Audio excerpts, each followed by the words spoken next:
Muy buenas tardes. Sean todos bienvenidos a este programa que se titula Tiempo de Cosecha. Quien te habla, Valeria Berberge, esposa del pastor Agustín Berberge, de la congregación Zarza Ardiente, Casa de Israel. Aquí estamos en la calle Arnaldo Rojas, Tucumán, 745. Nuestros días de reuniones son los días martes y jueves, 20 horas, y los días sábados a las 17 horas, en Paso de los Libres Corrientes, Argentina. Sean todos bienvenidos los que están conectados en la 102.7 Atlántida FM, los que pasan aquí por Facebook, los que miran en diferido los programas en YouTube. Me encontrás como Valeria Berberge. Muy bien.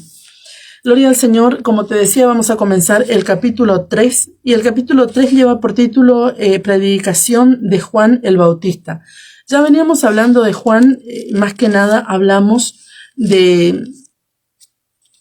de la visitación del ángel a Zacarías en el templo cuando estaba ofreciendo el incienso, y luego también que fue engendrado, luego le da a luz Elizabeth, le ponen el nombre, y Simeón y Ana profetizan sobre Jesús, sobre Yeshua. También el nacimiento de Yeshua tenemos aquí, y también el que profetiza sobre Juan el Bautista es su padre Zacarías, y luego Simeón y Ana profetizan sobre Yeshua, y también ya vimos el nacimiento de Yeshua, la presentación en el templo, la visitación de los ángeles a los pastores que estaban vigilando sobre sus rebaños cuando viene la manifestación del Señor a la tierra, a nacer. Y bueno, los pastores van a Belén para ver este gran acontecimiento y se encuentran con lo que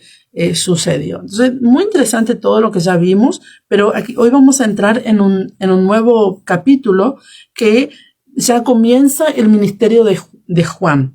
Vimos que Juan andaba en el desierto esperando el tiempo de su llamado, y acá ya vemos que Juan entra ya en acción. Dice: en el año 15 del imperio de Tiberio César, siendo gobernador de Judea Poncio Pilato y Herodes tetrarca de Galilea, y su hermano Felipe tetrarca de Iturea y de la provincia de Tracónite, y Lisanias tetrarca de Abilinia.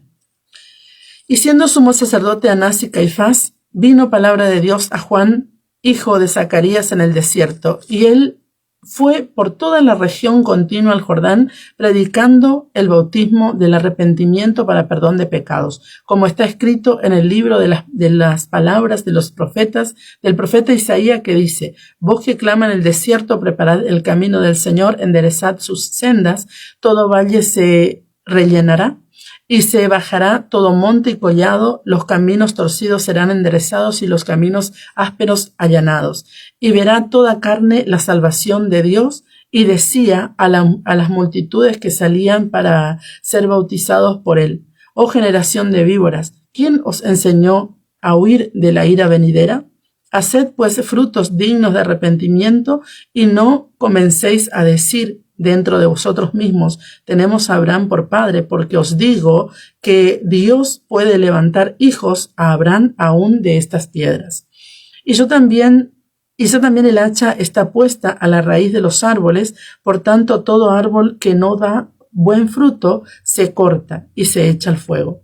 Y la gente le preguntaba diciendo entonces: ¿qué haremos? Y respondiendo les dijo: el que tiene 2 túnicas, dé al que no tiene, y el que tiene que comer, haga lo mismo. Vinieron también los publicanos para ser bautizados y le dijeron: Maestro, ¿qué haremos? Y él les dijo: no exijáis más de lo que os está ordenado. También le preguntaron unos soldados diciendo: ¿y nosotros qué haremos? Y él les dijo: no hagáis extorsión a nadie, ni calumniéis, y contentaos con vuestro salario. Como el pueblo estaba en expectativa, preguntándose todos en sus corazones si acaso Juan sería el Cristo, respondiendo Juan, diciendo a todos: yo a la verdad os bautizo en agua, pero viene uno más poderoso que yo, de quien no soy digno de desatar la correa de su calzado. Él os bautizará en Espíritu Santo y fuego. Su aventador está en su mano y limpiará su era, y recogerá el trigo en su granero y quemará la paja en fuego que nunca se apagará. con estas y otras muchas exhortaciones anunciaba las buenas nuevas al pueblo. Entonces Herodes el tetrarca, siendo reprendido por Juan a causa de Herodías, mujer de Felipe su hermano, y de todas las maldades de Herodes que Herodes había hecho, sobre todas ellas añadió además esta: encerró a Juan en la cárcel. Hasta ahí vamos a leer. Leímos 20 versículos y vamos a comenzar el capítulo 3. Como es costumbre, el autor de Lucas siempre considera los gobernantes del tiempo para contarnos lo que estaba sucediendo. Y aquí no es diferente. Vemos que dice que en el año 15 del imperio de Tiberio César, siendo gobernador de Judea Poncio Pilato y Herodes tetrarca de Galilea y su hermano Felipe tetrarca de Iturea y de la provincia de Tracónite y Lisanias tetrarca de Abilinia.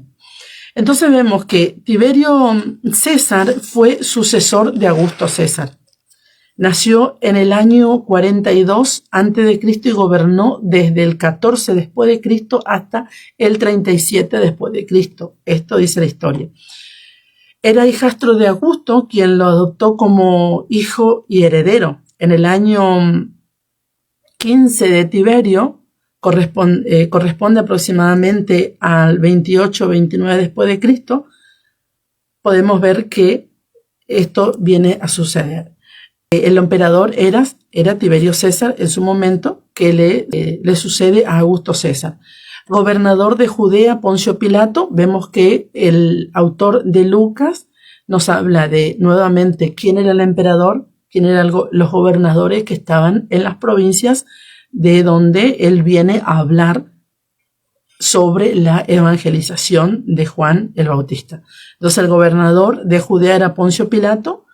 Fue nombrado por Roma para gobernar la provincia de Judea. El emperador Tiberio César, como ya dijimos, este emperador necesitaba hombre de confianza para administrar la provincia más conflictiva del imperio. ¿Cuál era la provincia más conflictiva? Justamente Judea. Había frecuentes movimientos de rebelión por todo el tema de la religión. Los judíos rechazaban la dominación romana. Existían fuertes expectativas mesiánicas.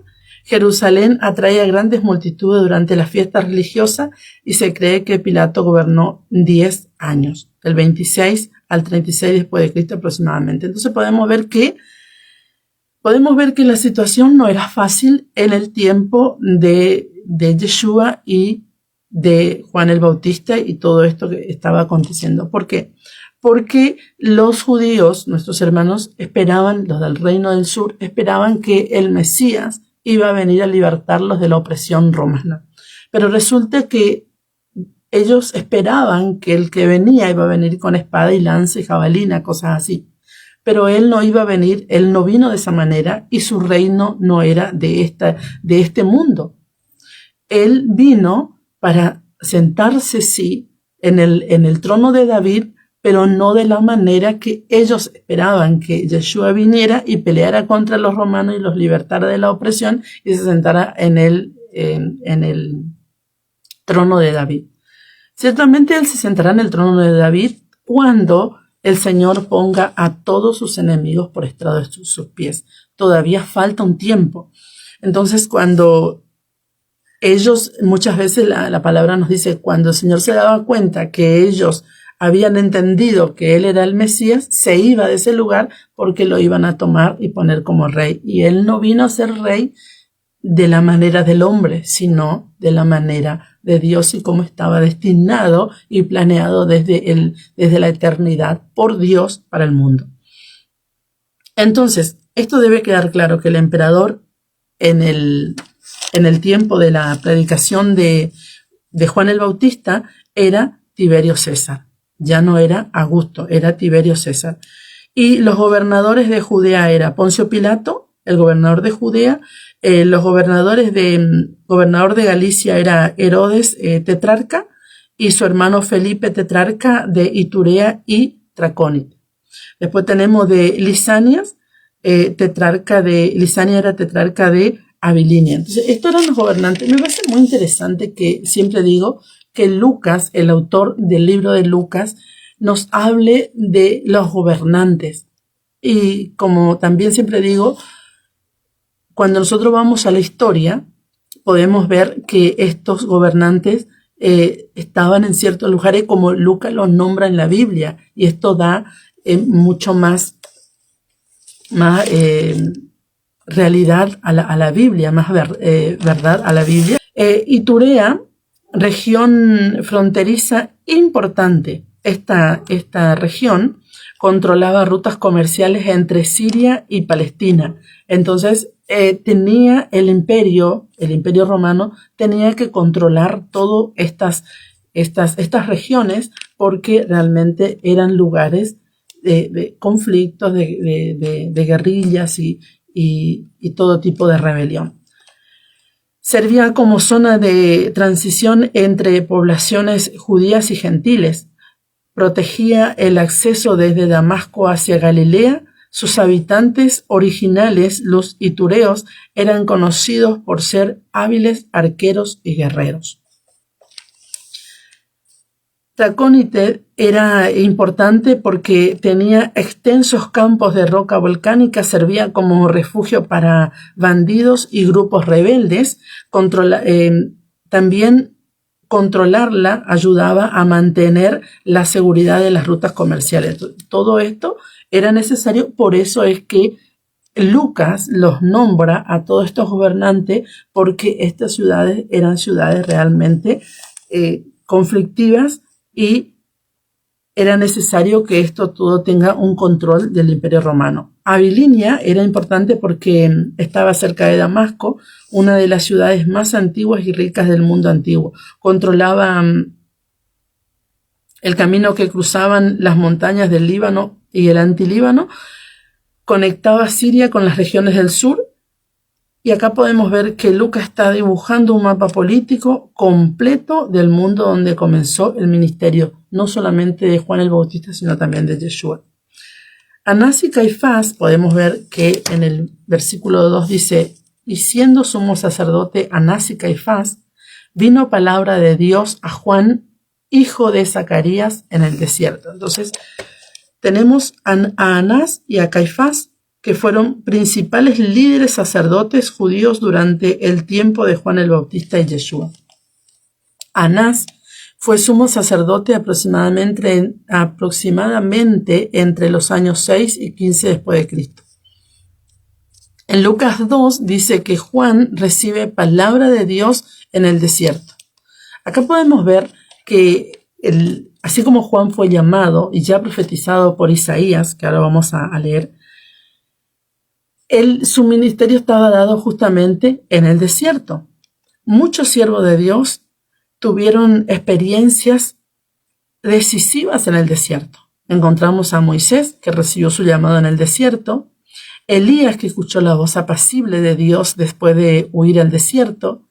Israel fue formado como nación en el desierto. El desierto representa un lugar donde se silencian otras voces para escuchar la voz de Dios. Generalmente a nosotros los seres humanos no nos gusta mucho pasar los desiertos, porque son momentos que nos vemos abandonados por los amigos, abandonados por la familia, abandonados inclusive por los propios hermanos. El desierto no es fácil, pero es necesario. El desierto es necesario. Cuando nosotros entendemos, y lo más tremendo que te voy a decir en este momento es que hasta que no entiendas lo que es el desierto, no vas a pasar al otro nivel que Dios quiere llevarte. Es necesario. Yo sé que tú dices Dios es bueno, Dios es amor y Dios nos salvó por gracia. Todo esto está todo bien, pero el desierto es necesario y todo ser humano pasa por él. Él nos salvó por gracia, Él nos ama, Él es bueno, Él es amor, Él es todo, su esencia es amor. Porque su esencia es amor y porque nos ama, Él permite que nosotros, sus hijos, pasemos por el desierto para ser pulidos y ser realmente posicionados en niveles superiores de gloria. Es necesario. ¿Cómo una persona va a ser posicionada en un nivel superior si está llena de orgullo, llena de resentimiento, llena de amargura, llena de chisme, llena de pelea, de contienda. Es necesario el desierto. Por eso es justamente que en el desierto pasamos todas estas cosas, porque somos probados. Y somos probados una y otra vez. Y muchas veces no pasamos la prueba y volvemos a ser probados, porque debemos salir aprobados para realmente ser posicionados. Es necesario. Aunque algunos digan lo contrario, el desierto es necesario, porque realmente Dios nos quiere siervos realmente sabios y entendidos para ser posicionados en otro nivel. Cuando Juan estaba en el desierto esperando su llamado, él estaba realmente preparándose para un momento que iba a ser revelado al mundo del momento principalmente, y luego dejado como testimonio en las escrituras de su ministerio. Entonces, como te decía, el desierto representa eso, un lugar donde se silencian otras voces para escuchar la voz de Dios. Y en el desierto es en el momento, el tiempo que más lloramos los hijos de Dios. Luego viene lo bueno cuando Dios nos posiciona donde Él realmente tiene marcado para nosotros y nos ha prometido. Y nos olvidamos de todas las lágrimas, nos olvidamos del sufrimiento, nos olvidamos inclusive de que un día estuvimos llorando y solo, nos olvidamos de todo, porque realmente todo el dolor pasa y viene lo bueno y realmente nos regocijamos de la fidelidad de Dios. Juan era el cumplimiento de Isaías. Como te decía, vamos a leer Isaías 40. Que clama en el desierto, preparad camino a Yahweh, enderezad calzada en la soledad a nuestro Dios. Todo valle sea alzado y bájese todo monte y collado, y lo torcido se enderece y lo áspero se allane. Y se manifestará la gloria de Yahweh, y toda carne juntamente la verá, porque la boca de Yahweh ha hablado. Ahora bien, qué interesante que Juan el Bautista fue llamado para clamar en el desierto y preparar el camino del Señor. Ahora, ¿qué piensas tú que Dios te va a llamar cuando ya estás holgado y cuando estás bien y cuando ya tenés todo servido? No, Dios te va a llamar en el desierto tenés que predicar. Ahí cuando no tenés que decir que Dios es fiel. Ahí cuando estás enfermo tenés que decir que Dios sana. Ahí cuando estás angustiado tenés que decir que Dios es tu consuelo y tu amigo. Ahí cuando todos se van tenés que decir, aunque mi padre y mi madre me abandonaren, con todo eso Yahweh no me abandonará, como dice su palabra. En el desierto es que tenemos que clamar y preparar el camino para el Señor. ¿Cuándo vamos a decir que Él es bueno, que Él es misericordioso, que Él es salud, que Él es liberación, que Él es restauración, que Él es restitución? ¿Cuándo vamos a decir? En el desierto, en ese momento que estamos pasando las dificultades, tenemos que declarar, porque eso es la fe, la certeza de lo que espero y la convicción de lo que no veo. Eso es la fe. Todo valle sea alzado y bájese todo monte y collado, y lo torcido se enderece y lo áspero se allane. Y se manifestará la gloria de Yahweh, y toda carne juntamente lo verá, porque la boca de Yahweh ha hablado. Podemos ver que también Oseas 2:14 nos habla. Vamos a el profeta Oseas.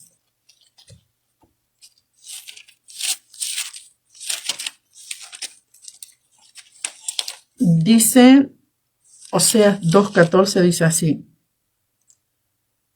pero he aquí que yo la traeré y la llevaré al desierto y hablaré a su corazón.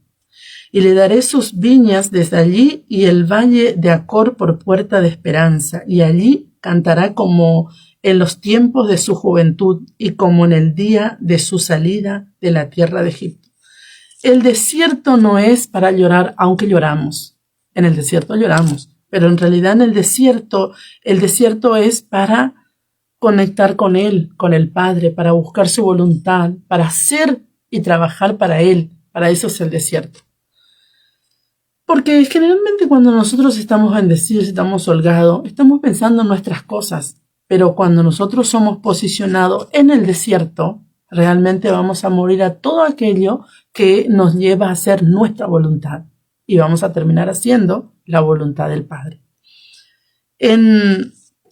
Volvamos a Lucas 3:7.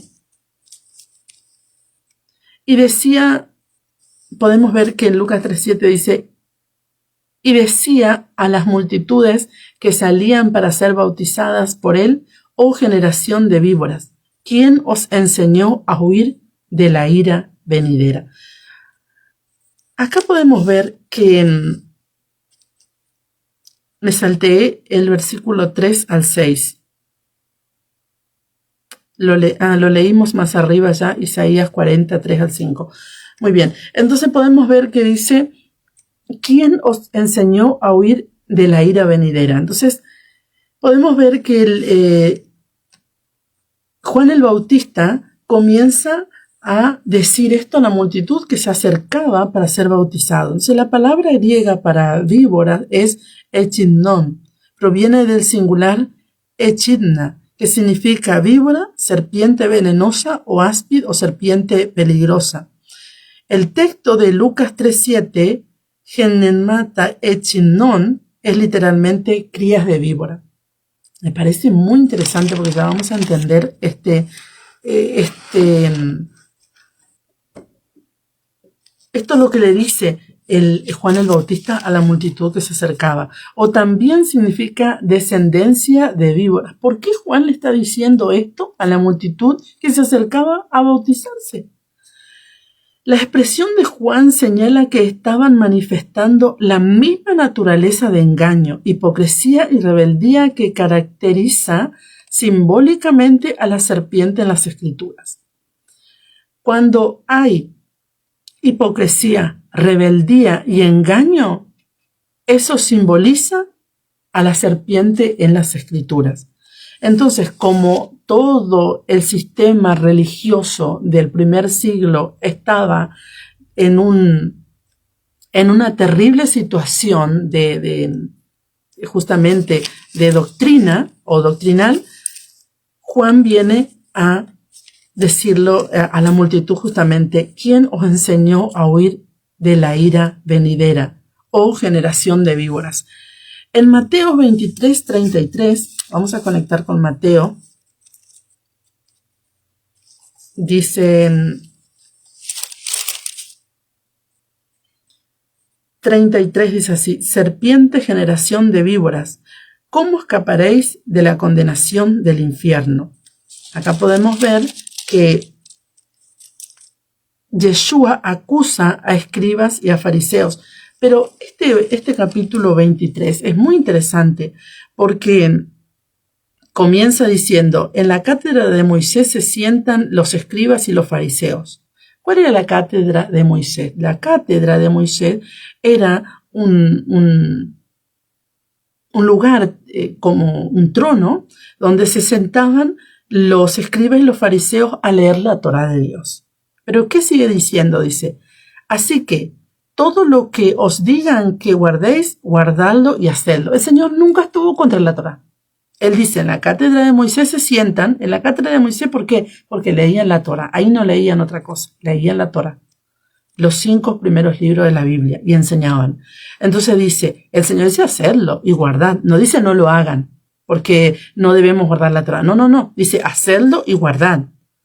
Dice, mas no hagáis conforme a sus obras, porque dicen y no hacen. Ese era otro asunto. Ellos se bajaban de la cátedra de Moisés, donde estaban enseñando la Torá, y hacían otra cosa. ¿Por qué? Porque enseñaban la Torá, la ley oral, enseñaban el Talmud, enseñaban la Misná y todas estas otras cosas que fueron agregando a la Torá. Entonces dice, no haga conforme a sus obras, porque atan cargas pesadas y difíciles de llevar y las ponen sobre los hombros de los hombres, pero ellos ni con un dedo quieren moverla. No está hablando de la Torá el Señor aquí.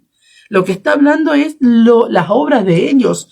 Las obras de ellos estaban realmente con cargas, porque la Torá nunca fue una carga. La Torah es una bendición, el Shabbat es una bendición, las fiestas son una bendición, el Rosh Kodesh es una bendición, comer sano es una bendición, porque nos limpia el cuerpo interiormente y exteriormente.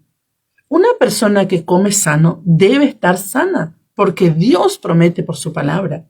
Una persona que está sana debe resplandecer en su rostro que está sana. ¿Por qué? Porque come sano, como dicen las Escrituras.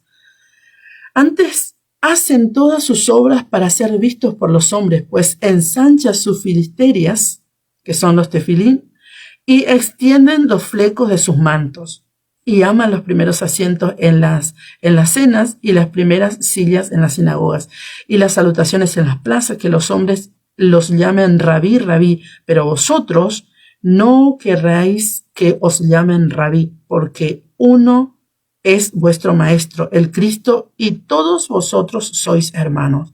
Y no llaméis Padre vuestro a nadie en la tierra, porque uno es vuestro Padre que está en los cielos. Ni seáis llamados maestros, porque uno es vuestro maestro, el Cristo. El que es el mayor de vosotros sea vuestro siervo, porque el que se enaltece será humillado, y el que se humilla será enaltecido. Hay cosas que algunos no hemos entendido aún, que los que enseñamos, los que predicamos y los que lideramos somos siervos. Somos siervos de los que están, de los hijos, de los hermanos. Estamos para servir. Ese es nuestro llamado. Estamos para servir. Y en todo este contexto del capítulo 23, en el versículo 31 dice: así que dais testimonios contra vosotros mismos de que sois hijos de aquellos que mataron a los profetas. Vosotros también llenad la medida de vuestros padres. Serpientes, generación de víboras, ¿cómo escaparéis de la condenación del infierno? Esto dice Yeshua en letras rojas en Mateo 23. Entonces podemos ver que lo que Juan el Bautista viene diciendo a la multitud, Yeshua le habla a los publicanos y a los fariseos. Leíamos Lucas 3:7 y decía, Juan decía a la multitud que salían para ser bautizados por él: oh generación de víboras, ¿quién os enseñó a huir de la ira venidera? Y conectábamos justamente con esto de que habla el Señor Yeshua en San Mateo 23:33, que dice: serpiente, generación de víboras, ¿cómo escaparéis de la condenación del infierno? Porque está en letra roja, sabemos que es palabra del Señor. Entonces, tanto el Señor como Juan reprendían a la gente de esta manera. El Señor reprendía a los escribas y fariseos, y Juan el Bautista reprendía a la multitud que iba a ser bautizado por él. Aquí podemos encontrar en griego opis genemata echnon, serpientes crías de víbora. Y en Génesis 3:1 vamos a conectar porque vemos a la serpiente en Génesis como primera vez, lo encontramos en Génesis, que dice: pero la serpiente era astuta más que todos los animales del campo que Yahweh Dios había hecho, la cual dijo a la mujer: ¿con qué Dios os ha dicho no comáis de todo árbol del huerto? ¿Con qué Dios ha dicho, no comáis de todo árbol del huerto? Entonces, acá podemos ver que la serpiente era astuta. Y acá también encontramos que la Septuaginta, que es la traducción del hebreo al griego de los primeros 5 libros de la Biblia, traduce la palabra serpiente ahí para el griego como opis, que significa serpiente, culebra o serpiente en sentido literal. Y en Apocalipsis, ahora vamos a entender por qué estamos conectando con la serpiente, tanto de Apocalipsis como de Génesis. Apocalipsis 12:9 dice: y fue lanzado fuera el dragón, la serpiente antigua, que se llama Diablo y Satanás, el cual engaña al mundo entero. Fue arrojado a la tierra y sus ángeles fueron arrojados con él. Aquí en Apocalipsis encontramos Ovis ho archaios, que significa la serpiente antigua. Nos queda claro entonces con estas conexiones que Yeshua es esa simiente que aplastaría la cabeza de la serpiente. ¿Cuál es la serpiente? El sistema. Engaño doctrinal. O sea, me estoy refiriendo a la fe. ¿Sí? A la fe. Entonces, como cuando Juan comienza a predicar y Yeshua viene también luego después de Juan, estaba todo este engaño doctrinal sobre el pueblo. Entonces, Yeshua es esa simiente que vino a aplastar la cabeza de ese engaño doctrinal que estaban viviendo en el primer siglo. Y hoy no es diferente. Hoy no es diferente. En el versículo 3 nos habla que Juan bautiza por toda la región contigua al Jordán. Este es un detalle importantísimo. ¿Por qué te decía que el Señor es esa simiente que vino a aplastar la cabeza de la serpiente? Porque esto nos habla, y cuando Él le reprende a los fariseos y a los publicanos, nos queda claro que Él está hablando de lo mismo de Juan el Bautista en en Lucas 3:7, y podemos encontrar en Génesis 3:15 que dice: y pondré enemistad entre ti y la mujer, y de entre tu simiente y la simiente suya. Esta te herirá en la cabeza y tú le herirás en el calcañar. Entonces, ¿quién es esa simiente que venía a pisarle la cabeza, a aplastar la cabeza de la serpiente? Yeshua.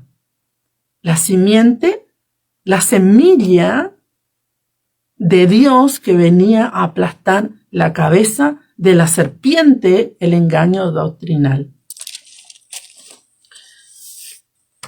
Podemos ver que este detalle es interesante cuando Yeshua dice, Lucas dice que Juan bautizaba por toda la región continua del Jordán. Y acá vamos a encontrar algo muy interesante. Este lugar, vamos a leer en el versículo 8, dice: haced pues frutos dignos de arrepentimiento y no comencéis a decir dentro de vosotros mismos: tenemos a Abraham por padre, porque os digo que Dios puede levantar hijos a Abraham aún de estas piedras. Y ya también el hacha está puesta a la raíz de los árboles. Por tanto, todo árbol que no da buen fruto se corta y se echa en el fuego. Encontramos en Juan 1:28, vamos a Juan 1:28 para hacer una conexión. Dice así: estas cosas sucedieron en Betábara, al otro lado del Jordán, donde Juan estaba bautizando. Entonces, si bien Lucas no nos dice que era en Betábara, pero Juan sí nos dice, por eso es importante estudiar los 4 evangelios.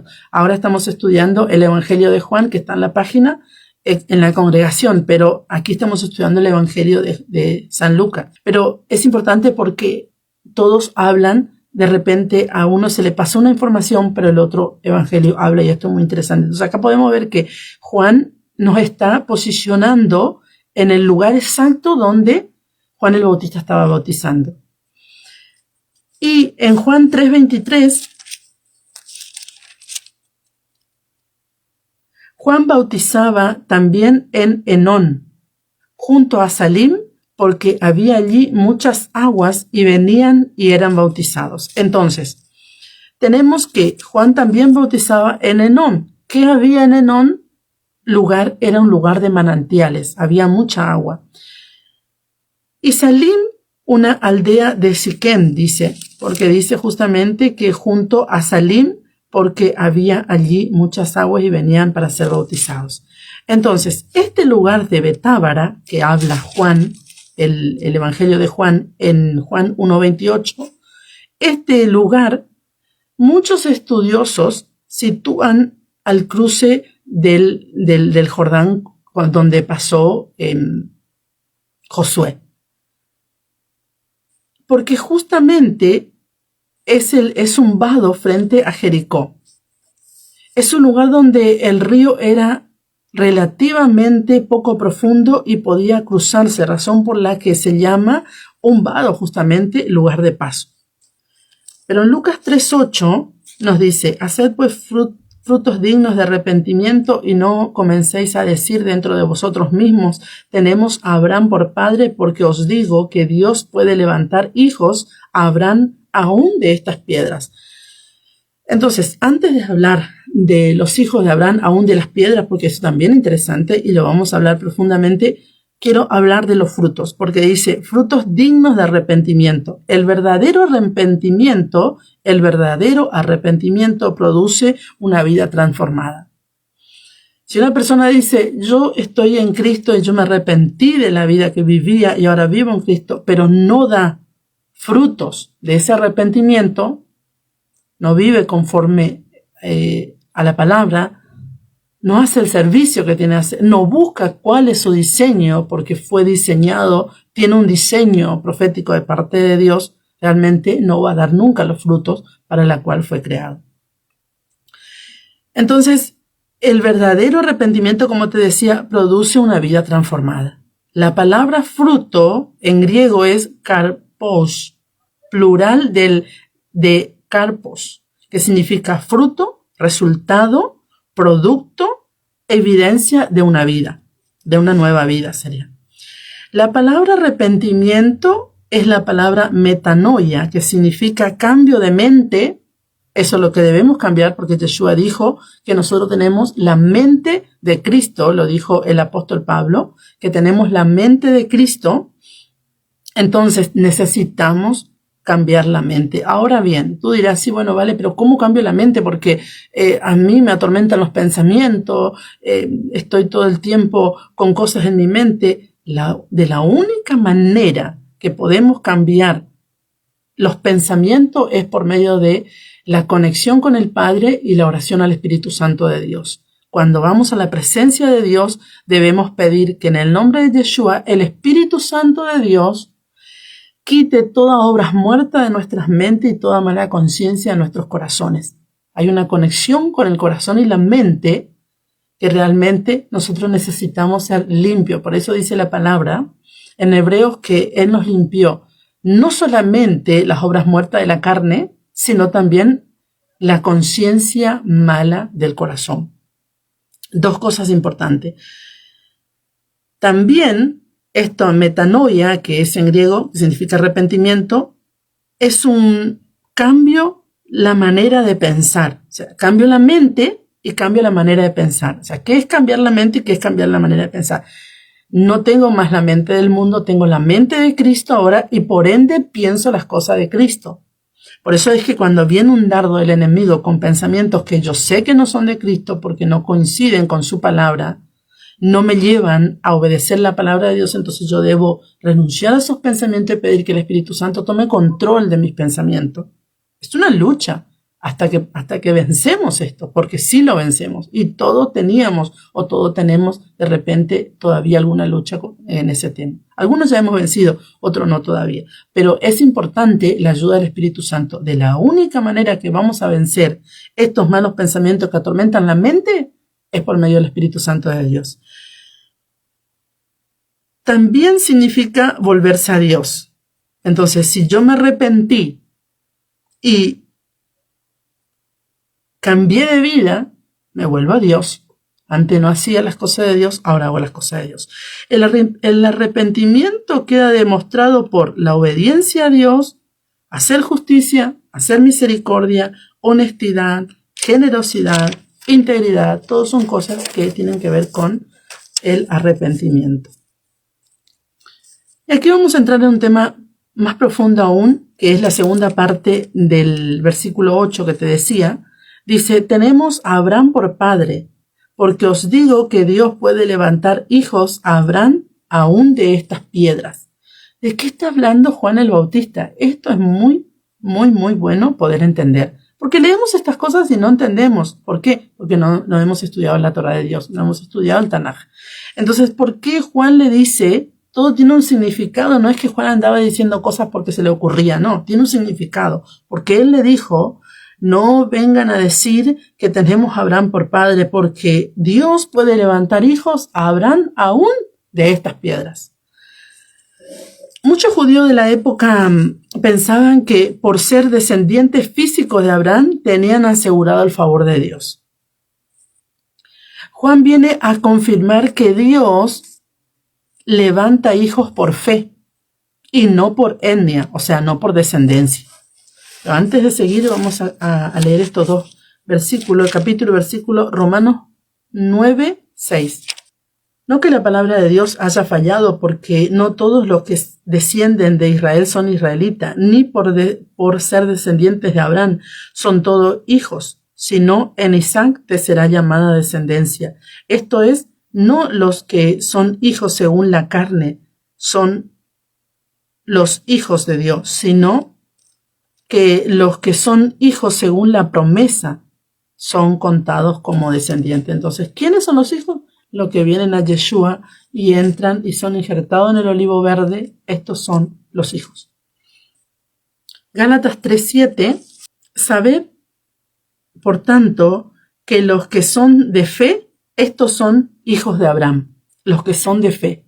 No que Esaú, por ejemplo, que desechó la primogenitura, no fue llamado descendencia en lo que tiene que ver las escrituras, sino Jacob fue llamado descendencia. En Gálatas 3:29 dice, y si vosotros sois de Cristo, ciertamente el linaje de Abraham sois y herederos según la promesa. Entonces aquí podemos ver que las promesas y los pactos que Dios hizo con Abraham nos pertenecen a nosotros. ¿Por qué? Porque somos de Cristo. Solamente por eso. No somos naturales de Israel, pero somos de Cristo. Entonces tenemos todas las bendiciones que Dios le dio a Abraham. En Josué, para entender esto que le está hablando Juan a la multitud y les dice, Dios puede levantar hijos aún de estas piedras, y ellos estaban en Betábara, en el vado, justamente en el cruce, donde cruzó Josué. Vamos a ver qué está sucediendo aquí. Josué 4:1-9 dice así. Dice, cuando toda la gente hubo acabado de pasar el Jordán, Yahweh habló a Josué diciendo, tomad del pueblo 12 hombres, uno de cada tribu, las 12 tribus que representaban justamente al pueblo, y mandadle diciendo, tomad de aquí, de en medio del Jordán, del lugar donde están firmes los pies de los sacerdotes, 12 piedras, las cuales pasaréis con vosotros y levantadlas en el lugar donde habéis de pasar la noche. Entonces Josué llamó a los 12 hombres a los cuales él había designado de entre los hijos de Israel, uno de cada tribu.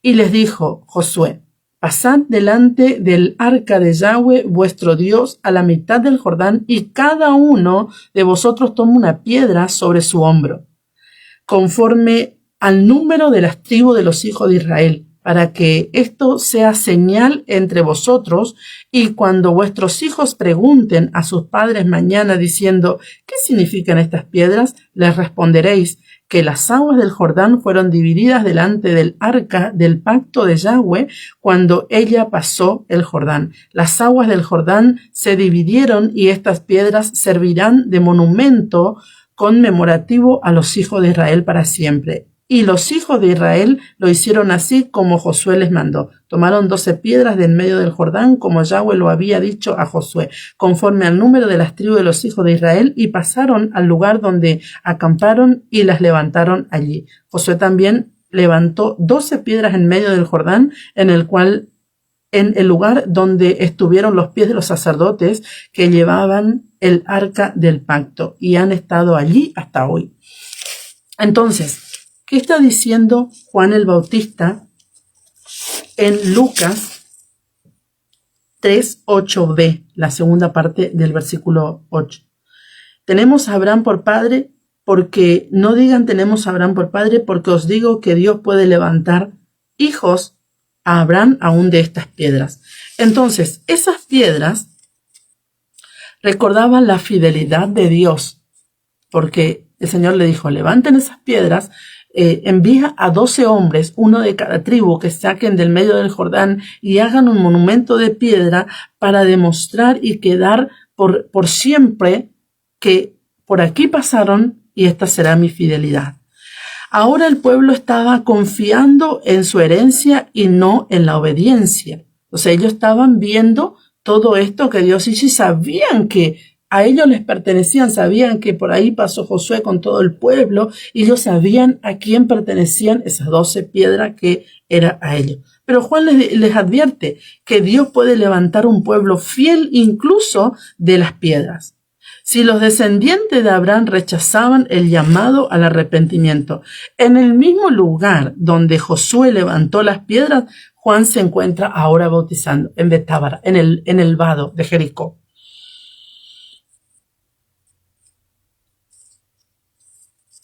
Dice, Dios puede levantar hijos aún de estas piedras.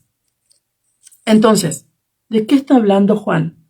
En el mismo lugar donde Josué pasó con todo el pueblo, están las piedras a un costado, Juan está bautizando, viene la multitud y les dice Juan, ¿y ustedes a quién les mandó huir de la ira venidera, generación de víboras y todo? Y bueno, y otra cosa le dice, y no me digan que son hijos de Abraham, porque Dios puede levantar hijos a Abraham aún de estas piedras, y las señala. Es interesante porque señala las piedras. A la Biblia no lo dice, lo estoy parafraseando, pero se entiende, porque está hablando de las piedras que levantó Josué, porque estaban en el mismo lugar. Juan en el capítulo 1:28 nos aclara que era en Betábara, y ese era el lugar donde pasó Josué, porque en Josué tenemos, si leemos el libro de Josué, nos vamos a dar cuenta. Entonces podemos ver que toda es una conexión maravillosa, y esas piedras que levantó el Josué, le dice, viene Juan y le dice, Dios puede levantar hijos a Abraham de estas piedras, aún de estas piedras. Ahí están las 12 tribus. Y de ahí mismo Dios puede levantar hijos a Abraham. ¿Por qué? Porque esa es la descendencia de Abraham.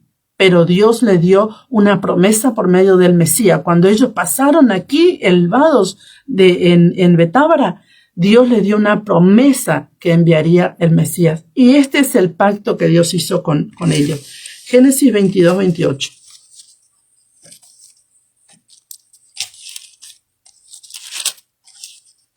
Génesis 22:18 dice así. Dice, en tu simiente serán benditas todas las naciones de la tierra, por cuanto obedeciste a mi voz.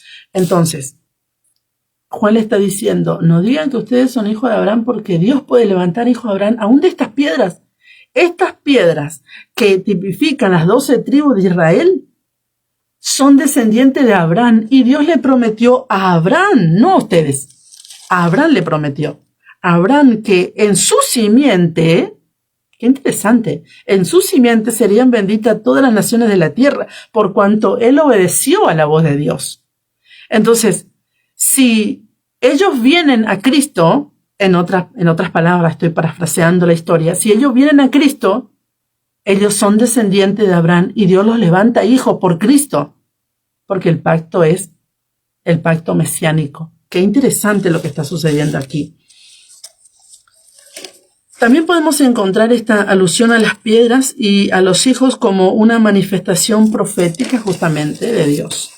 Habíamos hablado que Juan dice, no digan que tienen a Abraham por padre, porque os digo que Dios puede levantar hijos a Abraham aún de estas piedras. Entonces ya estábamos explicando todo este tema de las piedras, donde justamente Juan estaba bautizando en Betábara, en el vado de Jericó. Ahí también era donde Josué levantó esas piedras. Y Juan se estaba refiriendo a esas piedras justamente porque esas piedras tipifican las 12 tribus de Israel. Pero lo más interesante todavía no es eso, sino que piedra en hebreo se dice Ebem, pero hijos se dice Bem. Entonces, la palabra hijo está implícita en la palabra piedra en hebreo. Esto es fabuloso, porque en Apocalipsis 2:17, el que tiene oído oiga lo que el Espíritu dice a las iglesias. Al que venciere daré a comer del maná escondido y le daré una piedrecita blanca. ¿Por qué Dios nos habla otra vez de la piedra? Nuevamente, cuando vayamos a la presencia del Señor y entremos como vencedores, dice que Él nos va a dar una piedrecita blanca. Y en la piedrecita escrito un nombre nuevo, el cual ninguno conoce sino aquel que lo recibe. Entonces, aún hay un nombre nuevo para nosotros los hijos de Dios. La piedra blanca, en el mundo grecorromano, en algunos tribunales se usaban justamente las piedras para emitir un veredicto. Una piedra blanca significaba absolución o inocencia, pero una piedra negra significaba condena. En el sentido de la palabra, significa que el creyente ha sido justificado y aceptado por Dios. Qué interesante todo esto. La piedra como señal de admisión también se usaba de esta manera. Pequeñas piedras o tablillas como credenciales para entrar a banquetes o celebraciones. Esto armoniza con la promesa del maná escondido. El vencedor recibe el acceso al banquete del reino. Recibe un nombre nuevo y Dios cambia el nombre de cada uno de nosotros. Y justamente esto ya sucedió porque todo es sombra de lo que ha de venir. Vemos que a Abraham Dios le cambia el nombre y le pone Abraham, porque era Abraham, le pone Abraham. A Jacob le cambia el nombre por Israel. A Simón le cambia el nombre por Pedro, por Cefa, Pedro. Entonces, qué interesante lo que Lucas nos viene a hablar de la predicación de Juan el Bautista y la conexión divina que hay con la Tanaj o la Torá, el Antiguo Pacto. Versículo 9 del capítulo 3, la primera parte ya lo hablamos en el programa anterior. En el versículo 9 dice: y ya también el hacha está puesta a la raíz de los árboles. Por tanto, todo árbol que no da buen fruto se corta y se echa en el fuego. Y la gente le preguntaba diciendo: entonces, ¿qué haremos? Aquí podemos ver que Juan, yo cuando leo el libro de Lucas, en este caso, el capítulo 3, veo que Juan dice: generación de víboras, el hacha está puesta a la raíz de los árboles y el que no da fruto será cortado. Y veo que es como un hombre medio bastante riguroso, Juan, ¿verdad? Pero no, en realidad él fue llamado, ese es el punto, él fue llamado a preparar el camino para que cuando el Señor llegara, encontrara corazones dispuestos para recibir la salvación de parte de Dios. Entonces, siempre que cuando nosotros enseñamos la palabra o hacemos el llamamiento conforme la palabra, ¿sí? Porque yo te puedo hacer un llamamiento y hablar solamente del amor de Dios, del amor que todos queremos escuchar, me refiero. Pero cuando yo te hago un llamamiento conforme a la palabra y no solamente hablando del amor, sino también hablando del juicio, ahí es donde entra la confusión.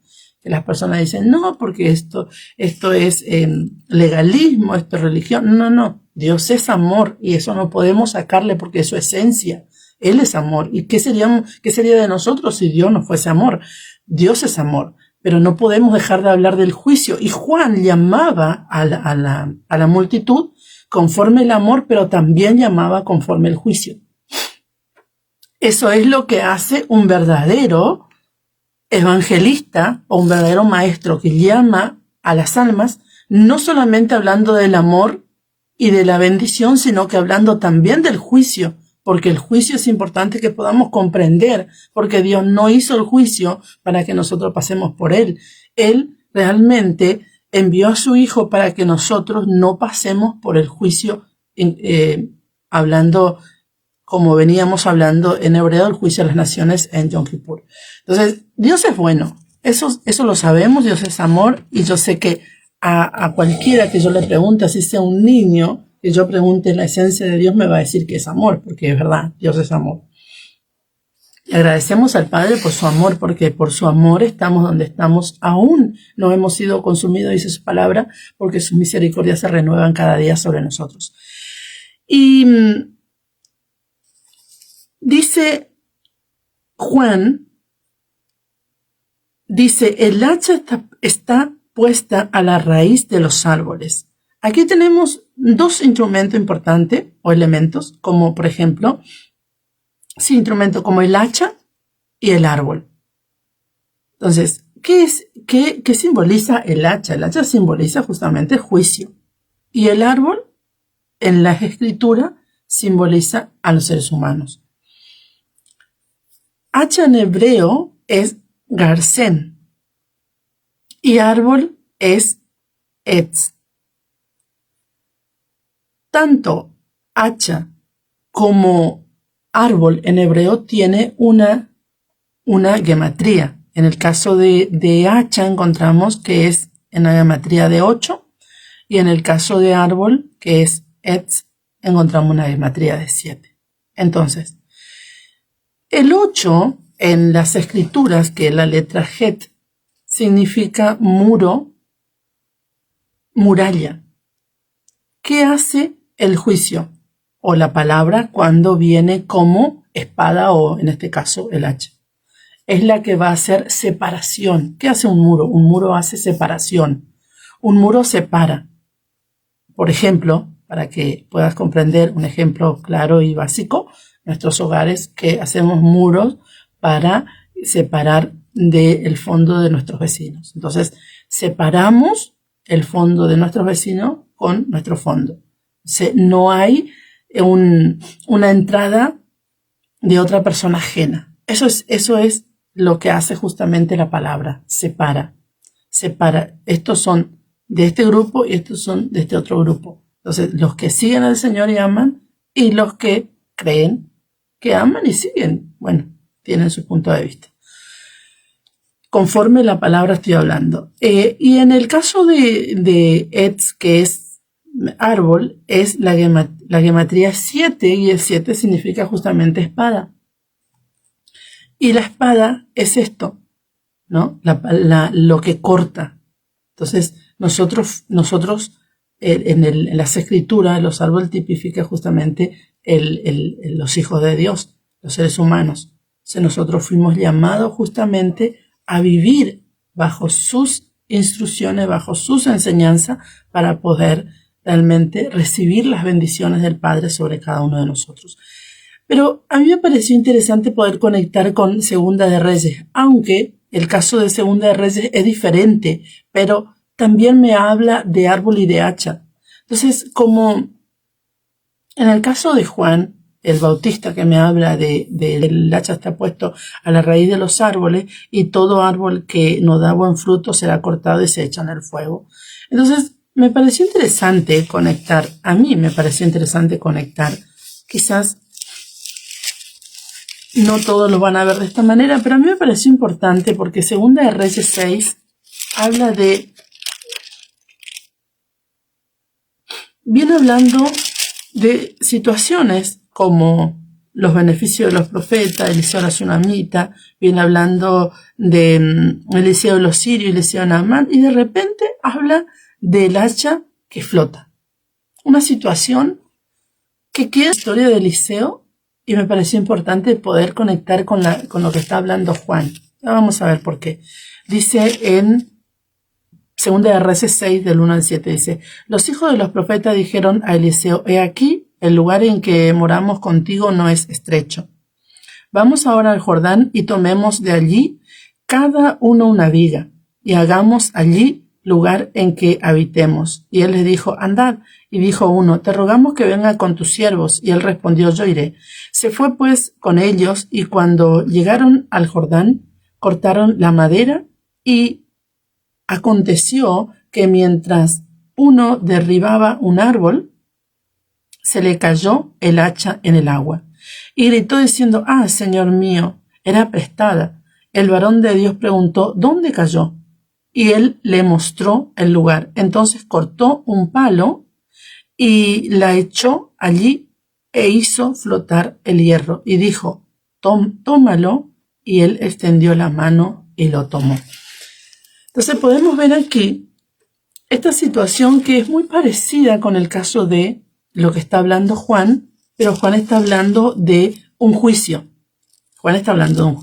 Ahora bien, el caso de los profetas, ellos estaban trabajando para poder habitar en esa casa que ellos iban a hacer de la madera que sacaban del Jordán. Me parece también importante que la escritura nos detalle que ellos fueron al Jordán a sacar la madera. Me parece también eso muy interesante, porque el Jordán, como ya hablamos, que el Jordán era el lugar, en el programa anterior hablamos, que era el lugar donde pasó Josué cuando iba a tomar Jericó, por la parte de Tábara. Hablamos ya de ese punto importante porque era un lugar de vados, donde realmente era un lugar bajo, donde no había mucha profundidad, y por ahí, según nos relata las escrituras, que por ahí pasa justamente Josué con todo el pueblo para tomar Jericó.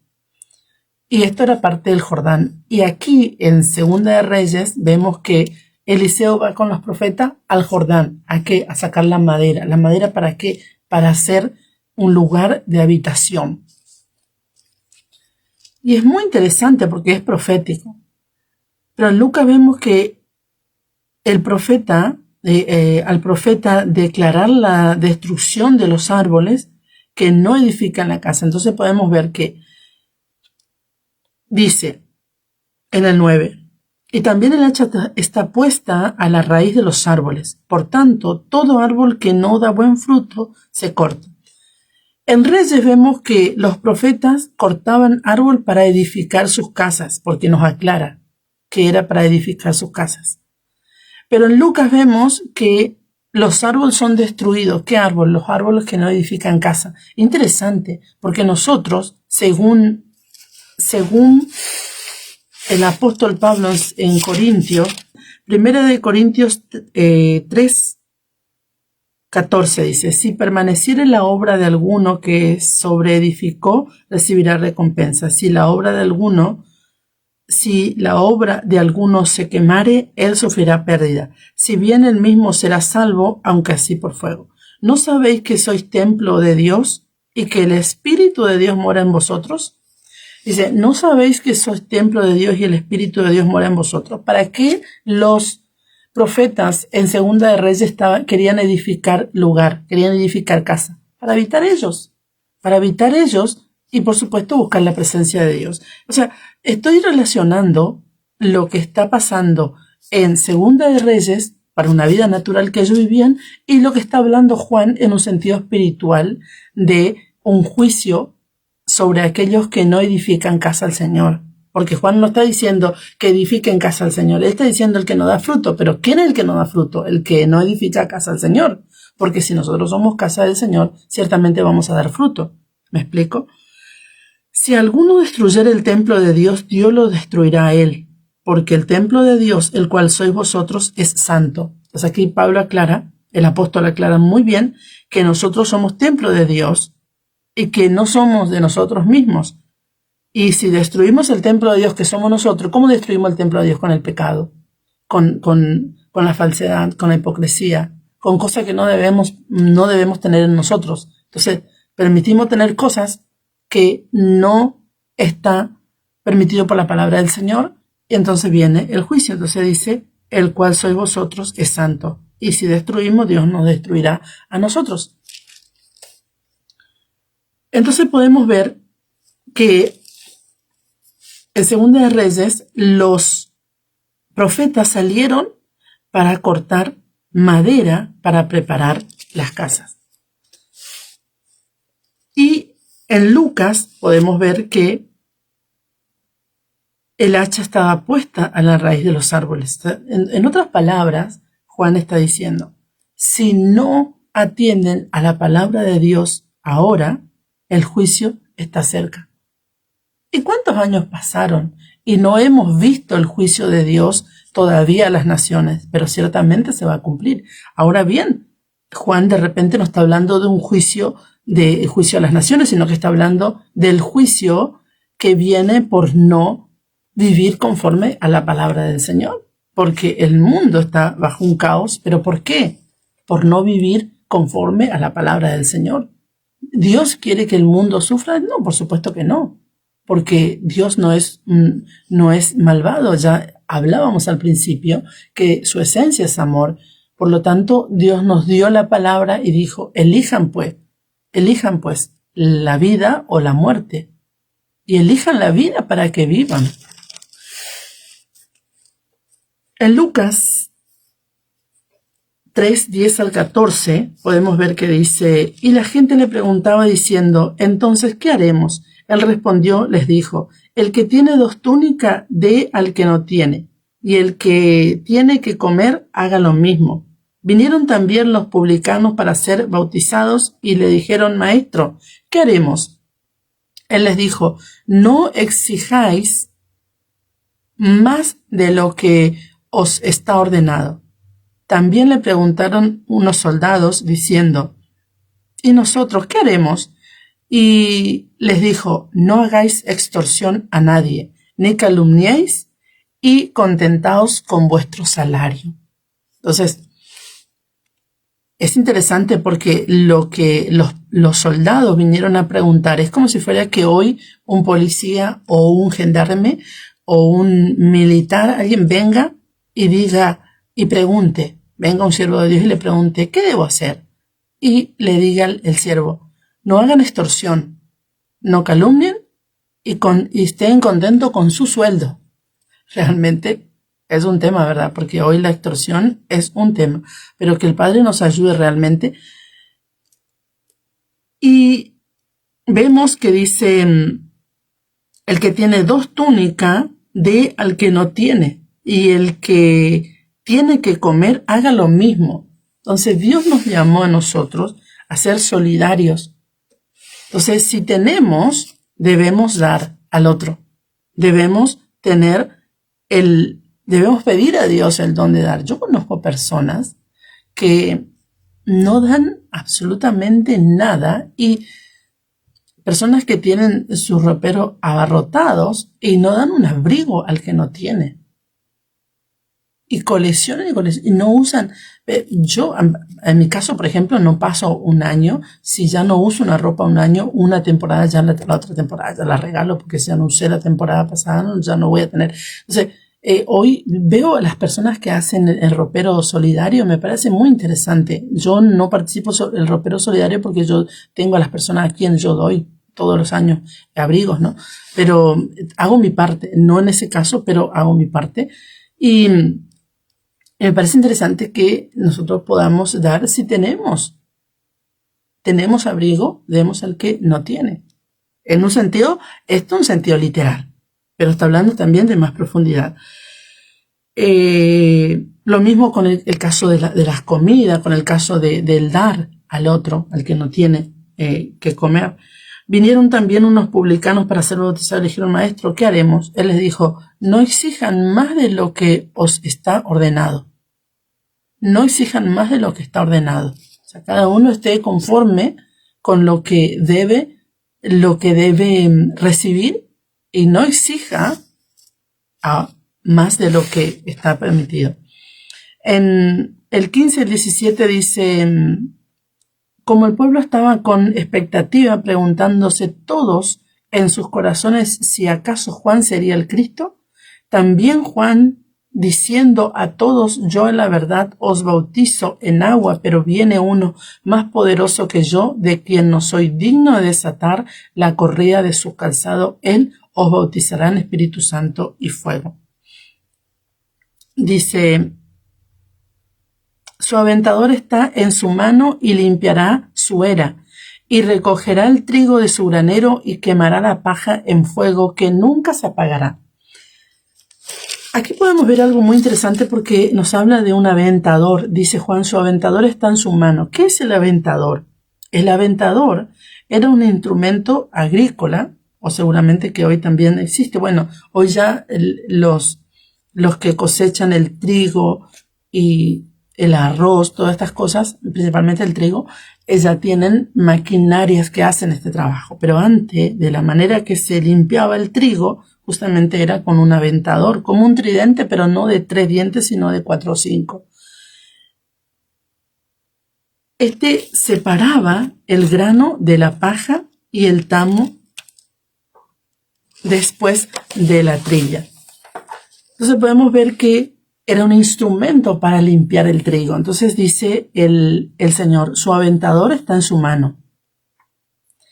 La palabra de Dios viene por medio de Yeshua y esa es la que va a limpiar el trigo de la cizaña, o en el caso está hablando de la paja. Y recogerá su trigo en el granero y quemará la paja en fuego que nunca se apagará. Entonces, si nosotros realmente buscamos del Señor, leemos su palabra, buscamos en ayuno, en oración, ciertamente nos vamos a ir limpiando de cosas que no está bien. Ahora bien, si nosotros decimos, no, a mí me parece que el Señor es amor, el Señor es bueno, y sí que en realidad es amor y Él es bueno, y Él me ama así como soy, bueno, hay cosas que no se van a limpiar. Dios te ama así como sos, pero debemos realmente limpiarnos por medio de su palabra. Dios nos ama porque Él nos creó. En tiempos bíblicos, justamente el proceso era así. Se trillaban las espigas para desprender el grano, con el aventador se lanzaba la mezcla al aire, el viento hacía que la paja y el tamo se separaran. Al ser más liviano, justamente, el tamo eran llevados por el viento. Porque el Señor nos dice, aquel que quiere ser mi discípulo, niéguese a sí mismo, tome su cruz y sígame. El grano más pesado caía nuevamente al suelo y era recogido. Entonces, ¿quién es el grano en este caso? Hablando de los hijos de Dios, aquel que se humilla, aquel que cae a los pies del Señor y aquel que busca la verdad de Dios para vivirla, no para juzgar al otro, para vivirla, porque primero debemos vivirla. El trigo representa justamente a quienes producen fruto para Dios, pero la paja tipifica a lo superficial o aquello que no permanece. Porque la paja, cualquier fuego, cualquier calentura, le hace arder y se quema y desaparece. El aventador simboliza el juicio y el discernimiento del Mesías, quien separa lo verdadero de lo falso. ¿Quién separa justamente? El Mesías. Lucas 3, donde estamos estudiando, 19 al 20. Dice, entonces Herodes, el tetrarca, siendo reprendido por Juan a causa de Herodías, mujer de Felipe su hermano, y de todas las maldades que Herodes había hecho, sobre todas ellas añadió además esta, encerró a Juan en la cárcel. Entonces podemos ver esto también en Mateo 14, 3 al 4, porque Herodes había prendido a Juan y le había encadenado y metido en la cárcel por causa de Herodías, mujer de Felipe su hermano. Porque Juan le decía, no te es lícito tenerla. Entonces Juan era un hombre que llamaba al arrepentimiento, pero también exhortaba, solo que Juan fue llamado a preparar el camino para el Señor de los hijos. Y resulta que Herodes no era judío, Herodes era idumeo. Pero Juan se metió en ese ámbito que fue peligroso y de hecho perdió la vida, eso lo vamos a ver más adelante. También podemos ver en Marcos 6, 17, que son los evangelios paralelos. 6, 27 dice, y enseguida el rey, enviando a uno de la guardia, mandó que fuese traída la cabeza de Juan. El guarda fue, le decapitó en la cárcel y trajo su cabeza en un plato y la dio a la muchacha y la muchacha la dio a su madre. Entonces podemos ver que cuando la Herodías tuvo la posibilidad de pedir la cabeza de Juan, no perdió esa posibilidad y de hecho Herodes manda a cortar la cabeza de Juan y traerla en un plato a la hija de Herodías. Entonces aquí podemos ver que de todas esas maldades, porque este hombre, Herodes, era un hombre que actuaba de mala manera y hacía juicios falsos, entonces podemos ver que también añadió esta de que encerró a Juan en la cárcel, siendo Juan inocente. ¿Por qué? Porque si Juan hablaba la palabra de Dios y hablaba una verdad, realmente no le era lícito tener la mujer de su hermano. Pero Herodes lo mandó matar. Lucas 3, el versículo 27 vamos a leer. Antes de la genealogía vamos a leer el bautismo de Yeshua. Aconteció que cuando todo el pueblo se bautizaba, también Yeshua fue bautizado, y orando el cielo se abrió y descendió el Espíritu Santo sobre él en forma corporal como paloma, y vino una voz del cielo que decía: Tú eres mi Hijo amado, en ti tengo complacencia. Aquí podemos ver entonces que llega el momento del bautismo del Señor. El Señor no tenía pecado porque se bautizó. Dice la palabra que ¿de qué tenía que arrepentirse? Absolutamente de nada, porque él era Dios, que dice la palabra que se hizo carne y habitó entre nosotros, y él era justamente el Dios, él era lo visible del Dios invisible.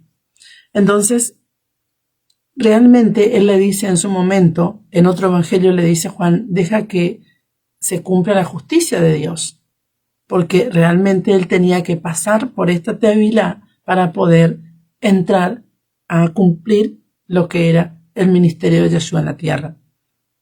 Porque Juan bautizaba para justamente arrepentimiento y perdón de pecados. En Isaías 42:1 vemos que dice: He aquí mi siervo, yo le sostendré, mi escogido en quien mi alma tiene contentamiento. He puesto sobre él mi espíritu, él traerá justicia a las naciones. Aquí vemos justamente lo que veníamos hablando, porque Juan estaba hablando de un juicio. Juan estaba hablando de un juicio en el versículo 9, que el hacha está puesta a la raíz de los árboles, y todo árbol que no da buen fruto será cortado y será echado al fuego. Ahora bien, en el profeta Isaías dice que el Señor es el que trae justicia a las naciones. Juan hablaba de un juicio, pero el Señor traía justicia. Él es el que trajo la palabra de Dios para que todos hoy podamos vivir su palabra y vivir en justicia. ¿Qué es la justicia? Ya lo leímos muchas veces, ya lo hablamos en Deuteronomio. Quiero leerte bien, por eso lo vamos a leer. Quiero decirte bien, dice: y tendremos justicia. ¿Qué es la justicia? Tendremos justicia, sabremos lo que es la justicia, viviremos justicia cuando cuidemos de poner por obra todos estos mandamientos delante de Yahweh nuestro Dios, como Él nos ha mandado. Entonces, vemos todos los mandamientos que el Señor nos dio en el capítulo 6, y dice: y tendremos justicia. ¿Qué justicia? La justicia que el Señor traía. Entonces dice: y he aquí mi siervo, yo les sostendré, mi escogido en quien mi alma tiene contentamiento. He puesto sobre él mi espíritu, y él traerá justicia a las naciones.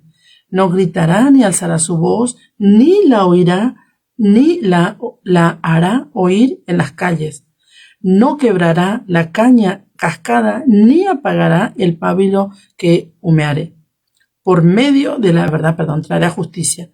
No se cansará ni desmayará hasta que establezca en la tierra justicia, y las costas, esperarán su ley. Entonces, Él está determinado a que las naciones vivan en justicia. ¿Y van a vivir? Por supuesto que sí. Porque cuando el Señor venga en su segunda venida, que lo esperamos porque tenemos fe y esperanza, Él va a recoger el trigo, lo va a guardar, y luego va a hacer juicio sobre las naciones. Y luego que se cumpla todo lo establecido según su Torah, según su ley, Él dice la palabra que toda la tierra vivirá en justicia. Todos. Pero luego de 1000 años que estaremos en el milenio, dice que Satanás será soltado un tiempo más y aún engañará nuevamente a las naciones. Así que esto es un tema que ya lo hablamos en Apocalipsis.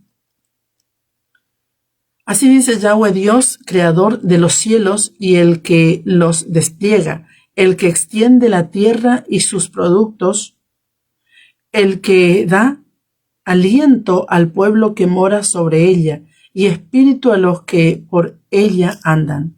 Yo, Yahweh, te he llamado en justicia y te sostendré por la mano. Te guardaré y te pondré por pacto al pueblo, por luz a las naciones. Entonces el Señor vino a hacer pacto con el pueblo y a hacer luz a las naciones, para que abra los ojos de los ciegos, para que saques de la cárcel a los presos y de las casas de prisión a los que moran en tiniebla. Está hablando de lo espiritual. Está hablando de lo espiritual. Porque si una persona está pasando alguna situación de juicio, que está en una cárcel terrenal, natural me refiero, Dios no está en desacuerdo a que el hombre cumpla la ley de la tierra, porque nosotros tenemos leyes espirituales y también tenemos leyes naturales. Pero aquí está hablando de la ley espiritual, de lo que está sucediendo, de lo que el Señor vino a sacar. El Señor vino a limpiar, el Señor vino a traer libertad a los ciegos. ¿Quiénes son los ciegos? Aquellos que no pueden ver al Dios verdadero y adorarle. Aquellos que no pueden salir de un caos de situación porque no conocen al Dios de amor y misericordia. Creen que conocen, pero no lo conocen, porque Dios trae libertad a los corazones, libertad a las mentes, y Él trae sanidad a todo el cuerpo. Entonces dice, para que saquéis de la cárcel a los presos. ¿Quiénes son los presos? Los presos por la bebida, los presos por la droga, los presos por el homosexualismo, los presos por el alcohol, los presos por la prostitución. Esos son los presos, hablando de una cárcel espiritual. Y de casas de prisión a los que moran en tinieblas. Lugares que las personas están metidas en lugares de tiniebla, no tienen situación de vicios, no tienen situación de repente de pecado de vida doble, no tienen nada de eso, pero están metidos en una situación de tiniebla. ¿Por qué? Porque están con algún espíritu de, ¿cómo es cuando la persona tiene miedo? Ese espíritu que fobia, ese es una casa de tiniebla. Entonces Él vino a liberar a todas esas almas, a liberar a los que están oprimidos por algún pensamiento que les atormenta, mentes que no pueden descansar. Hay personas que aún no pueden descansar o no pueden entender que han perdido algún ser y no pueden vivir sin esa persona. Necesitan a Cristo. Necesitan a Cristo. ¿Por qué? Porque Cristo es el que llena todo y Cristo es el único, Yeshua, el Mesías o Jesús, es el único que va a traer convicción a nuestras vidas, que todos les pertenecemos a Él y la voluntad de la vida y la muerte está en sus manos, está en su poder. Yo, Yahweh, este es mi nombre y a otro no daré mi gloria, ni mi alabanza a esculturas. He aquí se cumplieron las cosas primeras y yo anuncio cosas nuevas antes que salgan a luz. Yo os las haré notorias. Eso es lo que el Señor está hablando por medio de Yeshua. En Mateos 12, 18, vamos al libro de Mateos 12, 18 dice, he aquí mi siervo, a quien he escogido, mi amado, a quien se agrada mi alma. Pondré mi espíritu sobre él, lo que está hablando Isaías, pondré mi espíritu sobre él y a los gentiles anunciará juicio. No contenderá ni voceará, ni nadie oirá en las calles su voz. ¿Por qué? Porque Yeshua no vino a hacer un juicio o a traer justicia gritando y exhortando a la gente. No, Él trajo su palabra. Esta es mi palabra. Vívanla. ¿Quieren vivir? ¿Quieren ser bendecidos? Vivan en mi palabra. ¿Quieren vivir sanos? ¿Quieren tener la bendición de Dios? Guarden mi palabra. Él no vino a gritar, Él no vino a hacerse ver, no. Él vino a dar su palabra, Él vino a morir para que nosotros podamos y resucitar para que nosotros podamos entrar, porque no teníamos entrada. Solamente por medio de su sacrificio tenemos entrada a la mesa y a la fiesta. La caña cascada no quebrará. Bueno, ahí se repite lo que dice Isaías en el capítulo 42. Ahora bien, tenemos en el 17.5, el mismo Mateos 17.5 dice así. También nos habla en el momento de la transfiguración con los apóstoles, dice, mientras él aún hablaba, una nube de luz los cubrió. Y aquí una voz desde la nube que decía, este es mi Hijo amado en quien tengo complacencia, a él oíd. Dice en Mateo 17.5, a él oíd. No un sistema, no un emperador, no a un cierto libertador como es Lutero para el cristianismo. No. A él oí, a Yeshua, a él oí, a él. Él es el que trajo la doctrina verdadera. No hay otra doctrina. La doctrina es la doctrina de Cristo que debemos vivir. A él oír, dice, este es mi Hijo amado. A él oigan, a él obedezcan, a él síganle. Él es mi Hijo amado, no otro. Dios no eligió a Constantino, Dios no eligió a Lutero, Dios no eligió a ningún monje, Dios no eligió a ningún papa, Dios eligió a Yeshua HaMashiach, Jesús el Mesías. Marcos 9:7 dice, entonces vino una nube que les hizo sombra, y desde la nube una voz que decía, este es mi Hijo amado, a él oíd. Nuevamente, el autor de Marco resalta nuevamente lo que vino del cielo. En Lucas 9:35, vamos a Lucas, el libro que estamos estudiando, pero el capítulo 9, en el versículo 35 dice, y vino una voz desde la nube que decía, este es mi Hijo amado, a él oíd. Qué interesante.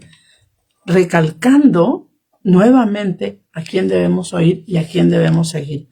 Espero que haya sido un excelente programa que realmente te haya edificado y nos encontramos en el próximo programa. El Padre te bendiga. Shalom.